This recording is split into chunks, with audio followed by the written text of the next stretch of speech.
Defense Department estimate shows the extended National Guard mission in D.C. could come with a hefty price tag. The Pentagon estimates keeping National Guard troops in D.C. through January of 2029 will cost about $1.4 billion. The deployment, as you know, began last summer after President Trump ordered a law enforcement surge to fight crime.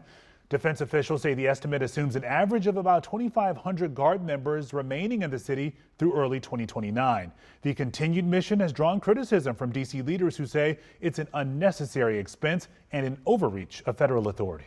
As D.C. marks 1 year since the federal law enforcement surge began, many neighbors are sharing what public safety means to them. Yeah, our Katie Lusso spent the evening at National Night Out in Northeast D.C. to hear their perspectives.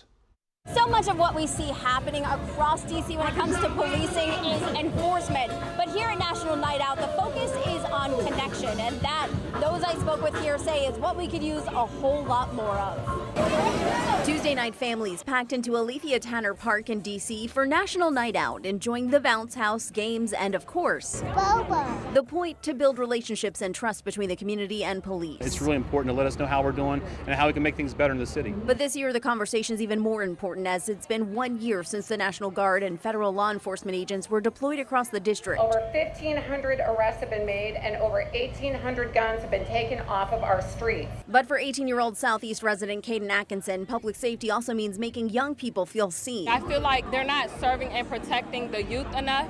They're kind of protecting the city from the youth. She believes lasting change starts with relationships. I think National Guard and officers are trying to correct us, but I feel like you have to connect and then correct. She says events like this are a start. Others at Tuesday's event also weighed in. It's all right, but I know it's all for our safety and to prevent more violence. They ain't bothering me. I'm happy that they're around, and especially because I have a child, it just makes the community a little safer. FBI Special Agent in Charge Jeff Tyler not denying they have work to do, but says they want to earn that trust. We really hope that we can gain some trust with the community, and so when we're out there talking to them, they know who we are, and they're not afraid of that. While Interim Chief Carroll says they're happy to work together with federal law enforcement. Our goal is to continue to get more members here on MPD, so we don't need any outside resources here in this district. And city leaders say success will not be measured by the turnout here, but rather by what happens in the weeks and months ahead.